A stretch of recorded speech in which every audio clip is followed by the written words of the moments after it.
Hello दोस्तों, आज है 14 मई 2026 दिन गुरुवार का, हिंदी तिथि ज्येष्ठ कृष्ण द्वादशी। और आइए बात करते हैं आज के मुख्य समाचार, बड़ी खबरें, देश और दुनिया का ताजा अपडेट लेकर हाजिर हो गए। आज का ये वीडियो भी बहुत स्पेशल होगा, किसान भाइयों के लिए, सरकारी कर्मचारियों के लिए, माताओं और बहनों के लिए, पढ़ने वाले बच्चों के लिए और आम जनता से जुड़े कई महत्वपूर्ण फैसले देखने वाले हैं। खबरों की शुरुआत में सबसे पहले तो आप देखिए, आज 14 मई से ही दिल्ली में ब्रिक्स विदेश मंत्रियों की बैठक शुरू होने जा रही है। ये बैठक 14 और 15 मई 2026 को भारत मंडपम में होगी। विदेश मंत्रालय के मुताबिक आज 14 मई गुरुवार को सुबह 10 बजे विदेश मंत्रियों का आगमन होगा, जिसके बाद सुबह 10:30 बजे पहला सत्र शुरू हो जाएगा। 1 बजे सभी मंत्रियों से पीएम मोदी मिलेंगे। यानी नई दिल्ली में आज 14 मई से ही ब्रिक्स शिखर सम्मेलन की शुरुआत हो रही है। इस हाई लेवल बैठक में भाग लेने के लिए रूस, ईरान समेत ब्रिक्स देशों के विदेश मंत्री और उनके वरिष्ठ अधिकारियों का भारत में आगमन हो रहा है। वैसे आपको बताएं, इस बैठक में ब्राजील, रूस, दक्षिण अफ्रीका, मिस्र, इथियोपिया और इंडोनेशिया के विदेश मंत्रियों के शामिल होने की संभावना है। युद्ध जैसे माहौलों के बीच ये हाई लेवल बैठक काफी महत्वपूर्ण मानी जा रही है। और इधर आप देखिए, सरकार ने सीबीआई डायरेक्टर प्रवीण सूद का कार्यकाल फिर से 1 साल के लिए आगे बढ़ा दिया है। इससे पहले मई 2025 में भी उनको 1 साल के सेवा विस्तार दिया गया था। और इधर किसान भाइयों के लिए बड़ी खुशखबरी आ चुकी है। सरकार ने 14 खरीफ फसलों का न्यूनतम समर्थन मूल्य बढ़ाया है। केंद्र सरकार ने 14 खरीफ फसलों की मिनिमम सपोर्ट प्राइस यानी एमएसपी बढ़ा दी है। केंद्रीय कैबिनेट ने 13 मई को यह फैसला लिया। कैबिनेट मंत्री अश्विनी वैष्णव ने बताया कि धान की नई एमएसपी 2441 रूपए तय की गई है, जो कि पिछली एमएसपी से 72 रूपए ज्यादा है। वहीं तुअर दाल की एमएसपी 450 रूपए बढ़ाई है। मूंगफली का समर्थन मूल्य 254 रूपए बढ़कर अब 7517 रूपए हो गया है। कैबिनेट ने 3 अन्य फैसले भी लिए, जिसमें कोयले से गैस बनाने के प्रोजेक्ट को मंजूरी दी गई, नागपुर एयरपोर्ट की जमीन की लीज बढ़ाई गई, साथ ही अहमदाबाद धोलेरा के बीच चलेगी देश की पहली स्वदेशी सेमी हाई स्पीड ट्रेन। तो ये कुल 4 महत्वपूर्ण फैसले लिए गए। अब यहाँ पर आप देख सकते हैं कि किस तरह से नई एमएसपी और पुरानी एमएसपी में अंतर आ रहा है, किस फसल के लिए कौन सी नई एमएसपी तय हुई है, इसकी जानकारी आपको स्क्रीन पर दिखाई गई है। साथ ही आप देखिए, पेट्रोलियम मंत्री ने कहा कि भारत के पास 60 दिन का कच्चा तेल बचा हुआ है, 45 दिन का एलपीजी स्टॉक है। पीएम मोदी की बातों का मनगढ़ंत मतलब ना निकालें। पेट्रोलियम मंत्री हरदीप सिंह पुरी ने मंगलवार को कहा कि भाई भारत के पास 60 दिन का कच्चा तेल, 60 दिन की एलएनजी और 45 दिन का एलपीजी स्टॉक उपलब्ध है। सप्लाई के मामले में फिलहाल कोई दिक्कत नहीं है। हरदीप पुरी ने दिल्ली में आयोजित सीआईआई एनुअल बिजनेस समिट में पीएम मोदी की बचत की अपील का भी जिक्र किया। पुरी ने कहा कि पीएम मोदी ने 2 दिन पहले जो बातें कही है, उसको लेकर अफरा तफरी मचाना बेकार है। पीएम की बातों को ध्यान से सुने और उसका मनगढ़ंत मतलब ना निकालें। और इधर आप देख सकते हैं, डॉलर के मुकाबले रुपया ऑल टाइम लो पर आ गया है। 1 डॉलर की कीमत 95 रुपए और 74 पैसे हो गई है। और अब ऐसे में होगा क्या दोस्तों, महंगाई बढ़ने का खतरा रहता है। 13 मई को डॉलर के मुकाबले 25 पैसे गिरकर 1 डॉलर की जो कीमत आप देख सकते हैं 95 रुपए 75 पैसे हो गई। वैसे साल 2026 की शुरुआत से ही रुपया दबाव में है, इससे महंगाई बढ़ने का खतरा बढ़ गया है। रुपए में गिरावट की सबसे बड़ी वजह अमेरिका ईरान युद्ध के कारण कच्चा तेल महंगा होना है। डॉलर के मुकाबले रुपए का इस सफर भी आप देख सकते हैं कि साल 1947 में 1 डॉलर की कीमत 4 रुपए थी, 2025 में 90 रुपए और आज 2026 में 95 रुपए से भी ज्यादा हो चुकी है। तो ये अलग अलग ईयर और अलग अलग डॉलर के रेट भी आप यहाँ पर देख सकते हैं। फिलहाल आप देखिए, बड़ी खबर, आम आदमी को झटका लगेगा। अमूल और मदर डेयरी ने दूध की कीमतें 2 रुपए प्रति लीटर बढ़ा दी है। पश्चिम एशिया संकट के बाद बड़ी आर्थिक चुनौतियों के बीच अमूल ने देश भर में दूध की कीमतों में 2 रुपए प्रति लीटर की बढ़ोतरी का ऐलान कर दिया है। साथ ही मदर डेयरी ने भी अपने दूध की कीमतों में इजाफा करने का फैसला लिया है। और तो और पंजाब में वेरका का दूध भी 2 रुपए महंगा हो गया है और ये नई दरें आज गुरुवार से लागू भी हो जाएगी।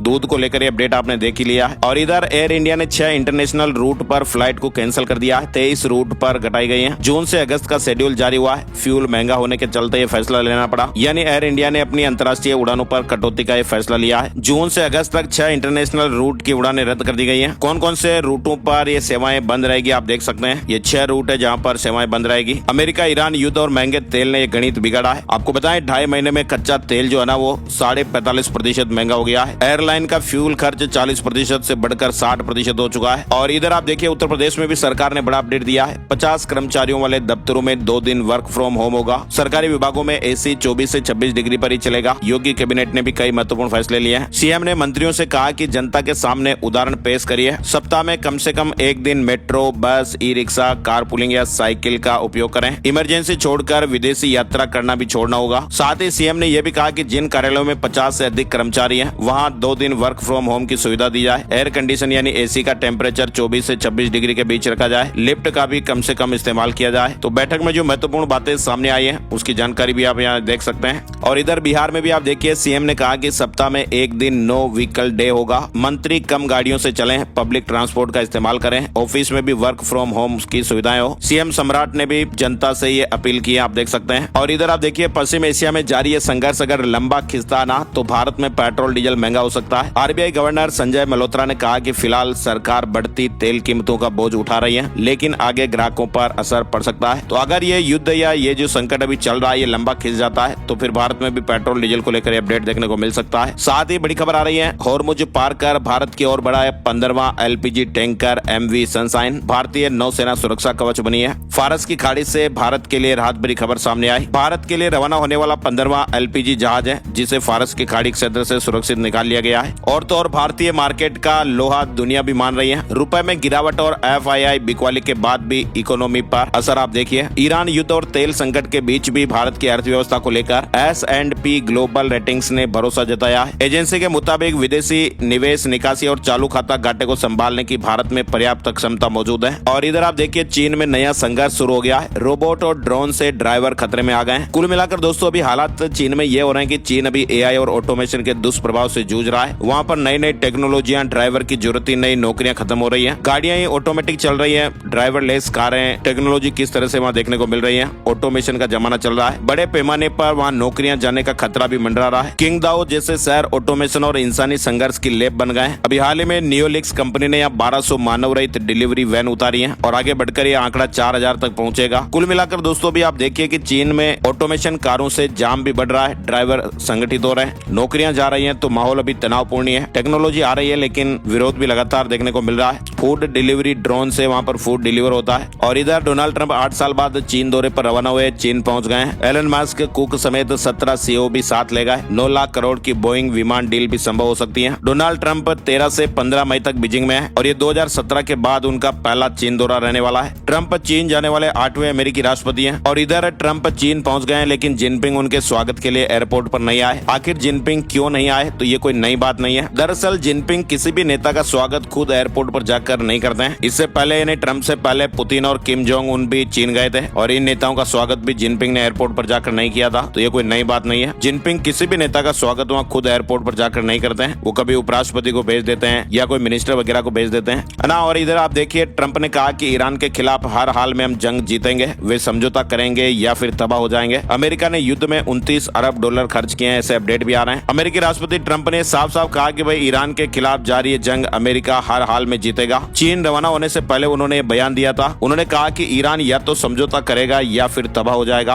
ट्रंप ने यहाँ तक कहा कि अमेरिका के पास हालात संभालने के लिए हर विकल्प मौजूद है। चीनी राष्ट्रपति शी जिनपिंग के साथ उनकी बातचीत में ईरान युद्ध और हॉर्मुज स्ट्रेट संकट पर भी चर्चा होगी। हालांकि व्यापार बैठक का मुख्य मुद्दा रहेगा। अल जजीरा की एक रिपोर्ट के मुताबिक अमेरिका ने 74 दिनों की इस जंग में अब तक कम से कम $29 अरब खर्च कर दिए। ये रकम सिर्फ हथियारों और सैन्य उपकरणों पर खर्च हुई है और इसमें तो अभी सैन्य ठिकानों को हुए नुकसान का खर्च शामिल नहीं है। तो आप देखिए किस तरह से युद्ध में नुकसान होता है। फिलहाल अमेरिका और ईरान तनाव से तेल की कीमतों में बड़ा उछाल देखने को मिल रहा है। ब्रेंट क्रूड $107 प्रति बैरल से ऊपर चल रहा है। इधर ईरान की डर्टी बम धमकी से दुनिया की टेंशन बढ़ गई है और अमेरिका ने सैन्य तैयारियां भी शुरू कर दी हैं। ईरान अमेरिका तनाव के बीच तेहरान ने डर्टी बम के इस्तेमाल की चेतावनी दी है। ईरान के पास 60% एनरिच्ड यूरेनियम का एक बड़ा भंडार मौजूद है जिससे रेडियोलॉजिकल प्रदूषण का खतरा है। अमेरिका ने इसे डेस्परेट ब्लफ कहा है, हालांकि वे सैन्य विकल्प तलाश रहा है। कुल मिलाकर दोस्तों भी कर्ज में डूबता अमेरिका और ईरान युद्ध ने डॉलर की बादशाह को हिला दिया। यूएस की अर्थव्यवस्था पर एक बड़ी चोट लगी है। अमेरिका का जो सार्वजनिक कर्ज है ना उसकी जीडीपी से भी अधिक हो चुका है जिससे वहाँ देश में एक बड़े आर्थिक संकट में फंसना दिख रहा है। पहली बार अमेरिका का सार्वजनिक कर्ज उसकी पूरी अर्थव्यवस्था से भी बड़ा हो गया है। और ये जो डर है ना दोस्तों वो सिर्फ कर्ज का नहीं है बल्कि उस खतरे का जो अमेरिका की नींव हिला सकता है। दरअसल हो क्या रहा कि खाड़ी देशों का भरोसा अब अमेरिका से कमजोर पड़ने लगा है। अमेरिका और इजराइल के ईरान पर बढ़ते हमलों के बाद खाड़ी देश अपने निवेश पर अब दोबारा विचार कर रहे हैं। आपको बताएं खाड़ी देशों ने अमेरिका में करीब $2 लाख करोड़ का निवेश कर रखा है। तो ऐसे में आर्थिक भूचाल मच सकता है। अमेरिका किसी भी विदेशी देश को पैसा निकालने से रोक नहीं सकता है और यही सबसे बड़ी उसकी मजबूरी है और यही खुलापन अब खतरा बन गया है। अब विशेषज्ञों को यह डर सता रहा है कि अगर खाड़ी देशों ने एक बड़े पैमाने पर अमेरिकी संपत्तियां बेचना शुरू कर दिया तो शेयर बाजार और बॉन्ड बाजार में भारी गिरावट आ सकती है। ठीक वैसा ही संकट पैदा हो सकता है जैसा 2008 की मंदी में हुआ था। और उन स्थितियों में फिर होगा क्या,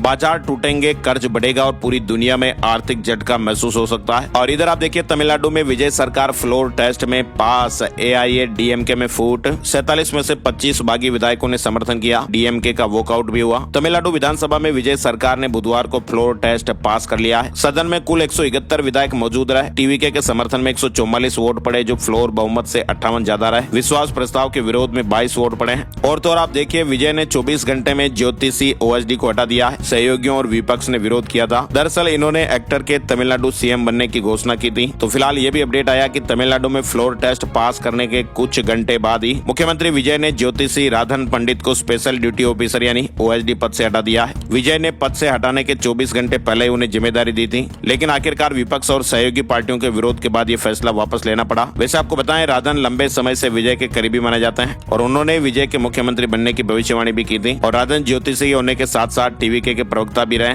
चलिए अगली बड़ी खबर देखिए आप। आज होगा केरल के नए सीएम का ऐलान। कांग्रेस नेता जयराम रमेश ने जानकारी दी है। कई दौर की बैठक के बाद मंथन पूरा हो गया है। केरल ने कांग्रेस में अगले मुख्यमंत्री के चेहरे को लेकर सभी चर्चाएं पूरी कर ली हैं। जयराम रमेश ने कहा कि सीएलपी की मंजूरी के बाद हाईकमान आज फैसला घोषित करेगा। इधर हरियाणा निकाय चुनाव में बीजेपी को बड़ी जीत हासिल हुई है। बीजेपी ने 7 में से 6 निकाय पर बड़ी जीत दर्ज की है। पीएम मोदी ने भी कहा कि हरियाणा के नगर निकाय चुनाव में भाजपा की शानदार विजय के लिए राज्य के मेरे परिवारजनों का बहुत बहुत आभार। नायब सैनी ने कहा कि जनता ने नरेंद्र मोदी के नेतृत्व पर भरोसा जताया है। बंगाल सीएम सुवेंदु ने नंदीग्राम सीट छोड़ी, भवानीपुर पास में रखेंगे। सरकार ने धार्मिक स्थलों पर तेज आवाज वाले लाउड स्पीकर पर रोक लगाई है। इधर आप देखिए, क्या असम में यूनिफॉर्म सिविल कोड लागू होगा? सीएम हिमंता शर्मा कैबिनेट ने यूसीसी को मंजूरी दे दी है। मुख्यमंत्री हिमंत बिस्वा शर्मा ने घोषणा की है कि राज्य सरकार 26 मई को विधानसभा सत्र के अंतिम दिन समान नागरिक संहिता यानी यूसीसी बिल पेश करेगी। सीएम ने कहा कि हमने आदिवासी आबादी को यूसीसी के दायरे से पूरी तरह से बाहर रखा है। असम के लोगों द्वारा पालन किए जाने वाले सभी रीति रिवाज, परंपराएं और प्रथाएं यूसीसी के दायरे से बाहर हैं। इधर हंता वायरस के बाद नोरो वायरस की एंट्री हो गई है। फ्रांस में क्रूज शिप पर पेट संक्रमण का खतरा बढ़ गया है। जहाज पर ही 1700 यात्रियों को रोका गया है। दक्षिण पश्चिम फ्रांस में एम्बिशन क्रूज शिप पर लगभग 1700 यात्रियों को पेट संबंधी संक्रमण की आशंका के चलते वहां रोका गया है। इधर आप देखिए, बड़ी खबर आ रही है। पीएम मोदी के रूट पर विस्फोटक के बाद अब टाइमर मिला है। ऐसा दावा किया गया कि आरोपी जोड़ नहीं पाए थे। 10 मई को मोदी बेंगलुरु गए थे, आपको पता होगा। पीएम मोदी के 10 मई को बेंगलुरु दौरे के दौरान मिली जेलेटिन की छड़ों के बाद अब ऐसे अतिरिक्त सामान भी बरामद हुए हैं जिनसे धमाका ट्रिगर किया जा सकता है। पुलिस को 3 दिन बाद वहीं से एक इलेक्ट्रॉनिक सर्किट और टाइमर भी मिला है। ये सामग्री एक गत्ते के डब्बे में थी। इधर मोदी काफिला छोड़कर 2 गाड़ियों के साथ निकले। पेट्रोल डीजल बचाने की अपील की थी।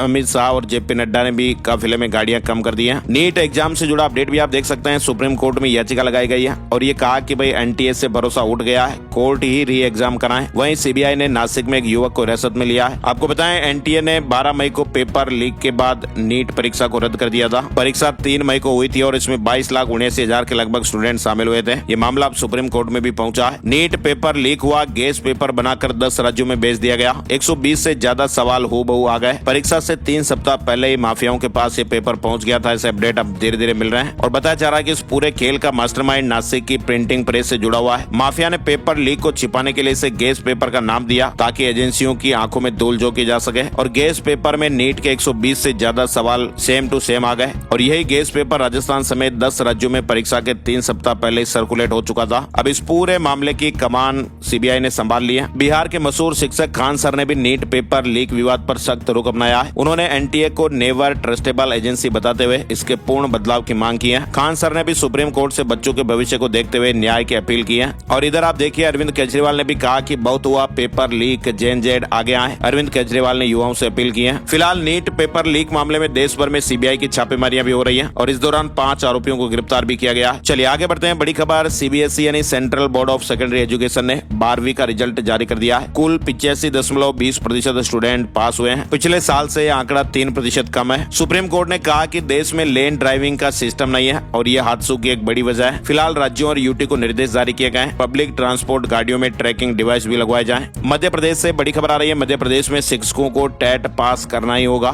सुप्रीम कोर्ट ने कहा कि भाई बिना परीक्षा कोई भी शिक्षक नहीं बन सकता है। जो छूट मिलनी थी वो मिल चुकी है। कुल मिलाकर मध्य प्रदेश में शिक्षकों की पात्रता परीक्षा यानी टेट को लेकर बुधवार को सुप्रीम कोर्ट में सुनवाई हुई। सुप्रीम कोर्ट ने कहा कि पात्रता परीक्षा में जो भी छूट दी जानी थी वो पहले ही दी जा चुकी है। ऐसे में अब होने वाली किसी भी भर्ती में पात्रता परीक्षा पास किए बिना कोई भी शिक्षक नियुक्त नहीं किया जा सकता है। और इधर सुप्रीम कोर्ट ने कहा कि हिंदू धर्म जीवन जीने का तरीका है। सबरीमाला केस में कहा कि हिंदू बने रहने के लिए मंदिर जाना जरूरी नहीं, घर में दिया जलाना भी काफी है। साथ ही उत्तर प्रदेश से आप देखिए, अखिलेश यादव के भाई प्रतीक का निधन हो गया है। सपा प्रमुख अखिलेश यादव के छोटे भाई प्रतीक यादव नहीं रहे। 38 साल की उम्र में उनका निधन हो गया। लखनऊ मेडिकल कॉलेज ने प्रतीक यादव की पीएम एंटीरियम रिपोर्ट भी जारी की है। डॉक्टरों के मुताबिक फेफड़ों में बड़ी मात्रा में खून के तक्के जम गए थे और इसी वजह से हार्ट और फेफड़ों ने काम करना बंद कर दिया था और ऐसे में जान चली गई। वैसे प्रतीक यादव अपनी फिटनेस का काफी ख्याल रखते थे, लेकिन बताया जा रहा है कि उनको पल्मोनरी थ्रोम्बोएम्बोलिज्म नाम की एक बीमारी थी। एक गंभीर स्थिति होती है जिसमें खून के तक्के फेफड़ों की नसों को ब्लॉक कर देते हैं। और इधर साउथ एक्टर दिलीप राज का भी हार्ट अटैक से निधन हो गया है। 47 साल के एक्टर को गोवा ट्रिप में सीने में दर्द उठा, बेंगलुरु लौटकर उन्हें टेस्ट भी करवाने थे। इसी बीच उनकी जान चली गई। कार्डियक अरेस्ट वजह बताई जा रही है। अमरनाथ यात्रा में लंगरों के लिए पहली सूची जारी हो गई है। देश भर के 27 संस्था संगठनों को अनुमति दी गई है। 12 दिनों में 7,000 लोग आदि कैलाश पहुंचे हैं। 2025 के मुकाबले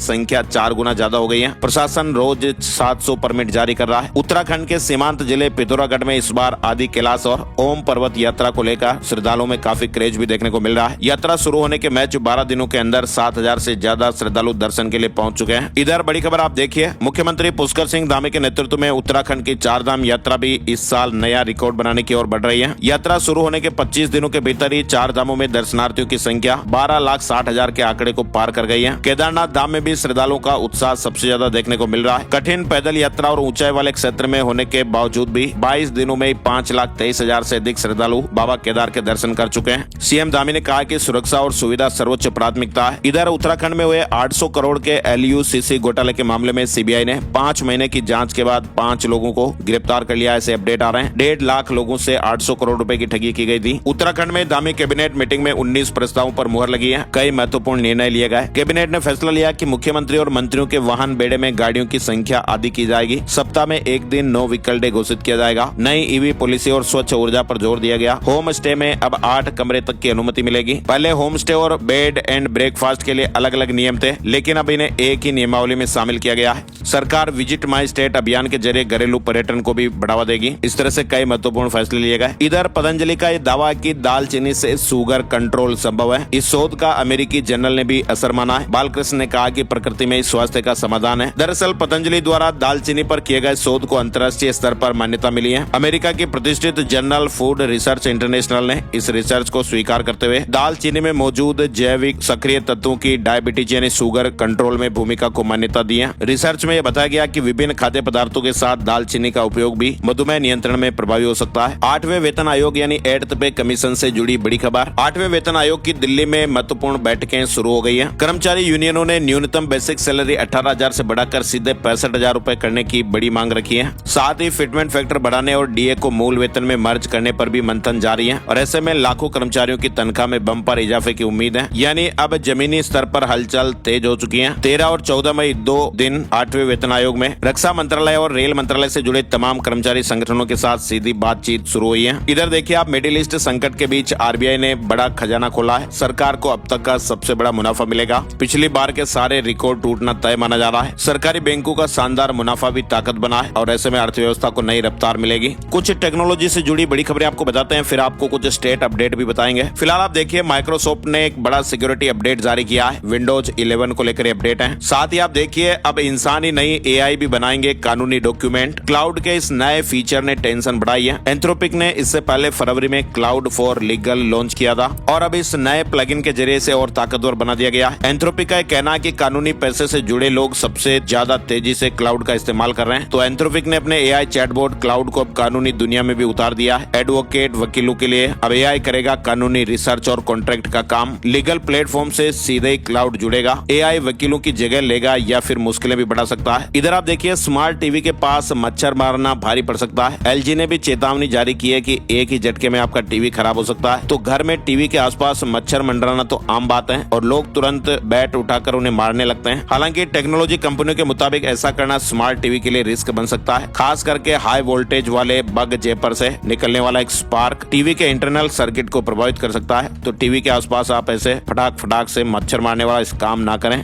LG ने यूजर मैनुअल में भी ऐसी साफ चेतावनी लिखी हुई है। इधर आप देखिए, दिल्ली एम्स में 18 साल बाद एक मरीज का किडनी और पैनक्रियाज एक साथ ट्रांसप्लांट किया गया है। ये जटिल सर्जरी सफल रही और ये बड़ी उपलब्धि। ट्रांसप्लांट जो है वो मेडिसिन के क्षेत्र में एक बड़ी सफलता मानी जा रही है। ये ऑपरेशन 30 साल के एक मरीज पर किया गया जिसे लंबे समय से टाइप 1 डायबिटीज थी और इस कारण से उस व्यक्ति की किडनी पूरी तरह खराब हो गई थी। और इस सर्जरी के बाद मरीज को अब नई किडनी और नया पैनक्रियाज मिला है, जिससे किडनी ने फिर से काम शुरू किया और ब्लड शुगर भी सामान्य स्तर पर आने लगी है। वैसे आपको बताएं, अंग प्रत्यारोपण में दुनिया में तीसरे नंबर पर भारत का स्थान आता है, लेकिन मृतक अंगदान की कमी से मरीजों की जाने जा रही हैं। चलिए फिलहाल आगे बढ़ते हैं, मौसम से जुड़े अपडेट आपको दिखाते हैं। राजस्थान के बाड़मेर में तापमान 48 डिग्री पार हो गया। मध्य प्रदेश और हरियाणा में कई इलाकों में ओले गिरे। उत्तर प्रदेश के बरेली में गाड़ियों पर पेड़ खंभे गिर गए। बिहार महाराष्ट्र में आंधी बारिश से 11 लोगों की जान जाने की खबरें भी सामने आ रही हैं। उत्तर प्रदेश में आप देखिए पेड़ गिर गए, घर टूट गए, 63 लोगों की जानें चली गई। उत्तर प्रदेश में भी आंधी तूफान ने भारी तबाही मचाई है। 100 किलोमीटर प्रति घंटे की रफ्तार से तेज हवाएं चली तो आप देखिए कितना नुकसान होता है। 15 मई से तापमान फिर से बढ़ने लगेगा। बिहार में भी आप देखिए मुजफ्फरपुर समेत 7 जिलों में आंधी के साथ तेज बारिश हुई। आंधी बारिश और बिजली गिरने से 8 लोगों की जान जाने की खबर है। चलिए अब कुछ स्टेट से जुड़े अपडेट आपको दिखाते हैं। सीएम भजनलाल शर्मा ने भी अपने काफिले से आधी गाड़ियां हटाई हैं। पीएम की अपील का असर, 5 कारों के साथ एयरपोर्ट पहुंचे। मंत्रियों और अधिकारियों को भी निर्देश दिए गए।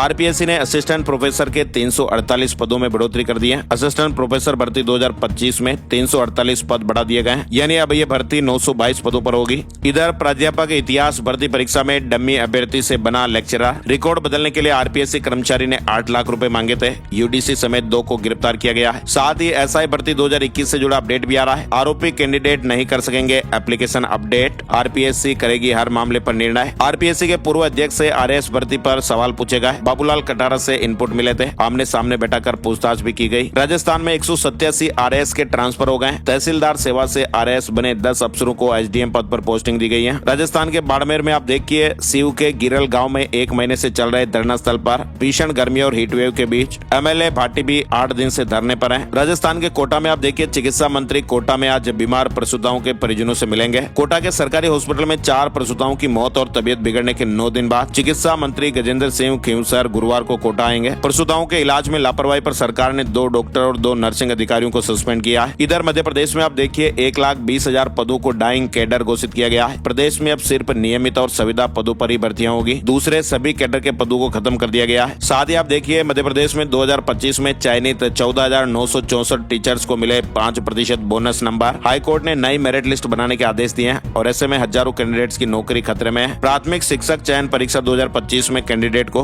5% बोनस अंक दिए जाने के मामले में ये बड़ा फैसला सुनाया गया है। साथ ही मध्य प्रदेश में आप देखिए मुख्यमंत्री डॉक्टर मोहन यादव ने प्रदेश की 1,25,00,000 बहनों के खातों में 1835 करोड़ रुपए की राशि भेज दी है। इधर छत्तीसगढ़ से गुजरने वाली 77 ट्रेनें कैंसिल हो गई है। 7 से 19 जून तक नहीं चलेगी गाड़ियां। 7 राज्यों के पैसेंजर प्रभावित हो सकते हैं। लखनऊ विश्वविद्यालय में अब 5 डेज वर्किंग, सुबह 9 से शाम 6 बजे तक विभाग खुलेंगे। रजिस्ट्रार ने आदेश जारी कर दिया है। उत्तर प्रदेश में आप देखिए नियमितीकरण न होने पर भी प्रमोशन से नहीं रोक सकते। लखनऊ हाईकोर्ट ने 40 साल सेवा के बाद पदोन्नति से वंचित करने को गलत बताया है। इधर बिहार के 9 लाख सरकारी कर्मचारियों का डीए बढ़ा दिया गया है। साथ ही महिलाओं को इलेक्ट्रिक कार खरीदने पर 1 लाख रुपए मिलेंगे। 5 जिलों में ग्रामीण एसपी की नियुक्ति भी होगी। फिलहाल देखिए आप बिहार के 9 लाख सरकारी अधिकारियों और कर्मचारियों के लिए राहत की खबर आई है। राज्य सरकार ने केंद्र की तर्ज पर कर्मचारियों के डीए में बढ़ोतरी की है। वित्त विभाग ने डीए को 58% से बढ़ाकर 60% कर दिया है। ये फैसला 1 जनवरी 2026 से प्रभावी होगा। महिलाओं के 4 पहिया इलेक्ट्रिक वाहन खरीदने पर 1 लाख रुपए देने का फैसला भी हुआ है। सम्राट कैबिनेट में बुधवार को 19 एजेंडों पर मुहर लगी है। बिहार में आप देखिए अब एआई बताएगा सरकारी जमीन का रिकॉर्ड। दिलीप जायसवाल ने कहा कि 120 दिन से लंबित म्यूटेशन 15 दिन में पूरे होंगे। राजस्व विभाग में वैकेंसी भी आएगी। इधर बिहार में आप देखिए जमुई से खबर आ रही है। बिहार के युवाओं के लिए इजरायल में रोजगार का अवसर है। बिहार राज्य प्रवासी नियोजन ब्यूरो ने गृह आधारित देखभाल कर्ता के 3500 पदों पर यह भर्ती निकाली है। चयनित अभ्यर्थियों को हर महीने लगभग 2 लाख रुपए का मासिक वेतन मिलेगा। बेगूसराय में आज मॉक ड्रिल और ब्लैकआउट होगा। शाम 7 बजे सायरन बजेगा। 15 मिनट अंधेरा रखने की अपील की गई है। जिलाधिकारी ने कहा कि आपात स्थितियों से निपटने के लिए तैयारी है। वैसे ही किशनगंज में भी आज ब्लैकआउट और मॉक ड्रिल होगा। मुजफ्फरपुर की मशहूर शाही लीची अब रेलवे से देश के बड़े शहरों तक पहुंचेगी। रेलवे ने 15 मई से ही लीची पार्सल बुकिंग शुरू करने की तैयारी पूरी कर ली है। बिहार में आप देखिए प्राइवेट स्कूल फीस बाकी होने पर भी रिजल्ट नहीं रोकेंगे। मुख्यमंत्री सम्राट ने कहा कि फीस बढ़ोतरी पर कंट्रोल, कहीं से भी ड्रेस और किताब खरीदने की भी छूट रहेगी। तो ये बिहार के लाखों अभिभावकों के लिए बहुत बड़ी राहत की खबर है। सरकार ने प्राइवेट स्कूलों की मनमानी खास करके फीस बढ़ोतरी पर यह बड़ा प्रहार किया है। स्कूलों ने अगर मनमर्जी की तो फिर कड़ी कार्रवाई होगी। फीस बकाया है तो भी बच्चे परीक्षा वगैरह दे पाएंगे। कई बार होता ना कि स्कूल परीक्षा भी नहीं लेते हैं, बच्चों का रिजल्ट रोक देते हैं, तो ऐसी दिक्कतें नहीं आएगी। हरियाणा में ग्रुप डी रिक्त पदों की भर्ती प्रक्रिया, विभाग को डिमांड भेजने के ऑर्डर। HSSC पोर्टल पर 31 तक का टाइम दिया गया है। हरियाणा में पेंशनर कर्मचारियों को झटका लगेगा। महंगाई राहत का नहीं मिलेगा लाभ। सूबे में 3 लाख पेंशनर हैं। कर्मचारियों का 9% डीए बढ़ा है। हरियाणा में सूबे के पेंशनर्स के लिए बढ़े हुए महंगाई राहत को लेकर ये अच्छी खबर नहीं आई है। बताया जा रहा है कि अभी ये बढ़ोतरी केवल कार्यरत कर्मचारियों के लिए लागू की गई है। 5वें और छठे वेतन आयोग के तहत पेंशन प्राप्त कर रहे सेवानिवृत्त कर्मचारियों को फिलहाल बढ़े हुए डीए का लाभ नहीं मिल पाएगा। हालांकि उम्मीद जताई जा रही है कि सरकार जल्द ही पेंशनों के महंगाई राहत में भी बढ़ोतरी का निर्णय ले सकती है। इधर आप देखिए हरियाणा में सफाई कर्मचारियों की हड़ताल को लेकर कोई भी हल फिलहाल नहीं निकल पाया है। चंडीगढ़ में सरकार और सफाई कर्मचारियों के बीच 6 घंटे तक चली मीटिंग में हड़ताल समाप्ति पर कोई फैसला नहीं हो पाया। हड़ताल वापसी पर आज फैसला हो सकता है। हरियाणा सीएम सैनी ने कैबिनेट मीटिंग बुलाई है। 18 मई को ये मीटिंग होगी। कई मुद्दों पर चर्चा की जाएगी। पंजाब बोर्ड में आप देखिए 12वीं का रिजल्ट जारी हो गया है। 91.46% पास हुए। हरियाणा में आज 10वीं का रिजल्ट जारी होगा। इसके अलावा पश्चिम बंगाल में आज 12वीं का रिजल्ट भी जारी होने वाला है। साथ ही हरियाणा विद्यालय शिक्षा बोर्ड आज नो व्हीकल डे मनाएगा। निजी वाहनों से नहीं आएंगे अधिकारी कर्मचारी। पेट्रोल डीजल की बचत को लेकर फैसला। पंजाब में बैलेट पेपर से होगा निकाय चुनाव। बंगाल तमिलनाडु के चुनाव के चलते ईवीएम नहीं मिल पाई है। आयोग ने 4200 मतपेटियां तैयार की हैं। इधर हिमाचल पंचायत चुनाव में 742 नॉमिनेशन रिजेक्ट हुए। 85,462 आवेदन सही पाए गए। हिमाचल के गवर्नर ने भी अपना काफिला आधा कर दिया है। हेलीकॉप्टर इस्तेमाल नहीं करने और पेट्रोल फ्री संडे की घोषणा की है। अब बताते हैं आपको सोने चांदी के भाव। जी हाँ, सोना आप देखिए 9,345 और चांदी 22,853 रुपए महंगी हो गई है। इम्पोर्ट ड्यूटी 6% से बढ़ाकर 15% करने का असर आप देखिए। 10 ग्राम सोने का भाव 9,345 रुपए बढ़कर 1,60,977 रुपए पर आ गया। 1 किलो चांदी का भाव 22,853 रुपए बढ़कर 2,87,720 रुपए पर पहुंच गया है। शेयर मार्केट न्यूज अपडेट में आपको दिखाएं सेंसेक्स 50 अंकों की तेजी के साथ 74,609 पर बंद हुआ। निफ्टी में 33 अंकों की तेजी रही और 23,413 के स्तर पर बंद हुआ। और अब चलते चलते एक नजर आज का राशिफल। आज गुरुवार 14 मई को मेष राशि वालों के प्रॉपर्टी से जुड़े काम पूरे हो सकते हैं। वृष राशि वाले लोग प्रॉपर्टी खरीदने बेचने की बात कर सकते हैं। मेष और वृष राशि के नौकरी पेशा लोगों के लिए आज अच्छा दिन रहने वाला है। कर्क राशि वालों को नए एग्रीमेंट और करियर में फायदा मिल सकता है। कन्या राशि वालों को मार्केटिंग और जनसंपर्क से फायदा होगा। वृश्चिक राशि वालों को नई डील या फाइनल ऑर्डर मिल सकता है। धनु राशि वालों को कारोबार में उपलब्धि मिल सकती है। कुंभ राशि के लोगों को मेहनत के अनुसार फायदा और स्टूडेंट्स को बड़ी सफलता मिलने के योग हैं। तो ये थे दोस्तों आज के मुख्य समाचार और बड़ी खबरें। वीडियो आपको कैसा लगा एक प्यार भरा सा कमेंट आप जरूर करिएगा और इस वीडियो को आप लाइक भी जरूर करिएगा। माई स्मार्ट गाइड चैनल पर आपको हर रोज ऐसी ताजा खबरों का वीडियो हर रोज मिलता रहेगा। वीडियो पूरा देखने के लिए आपका दिल से शुक्रिया, बहुत बहुत धन्यवाद। नए वीडियो में नई जानकारियों के साथ फिर मिलते हैं। जय हिंद, जय भारत, वंदे मातरम।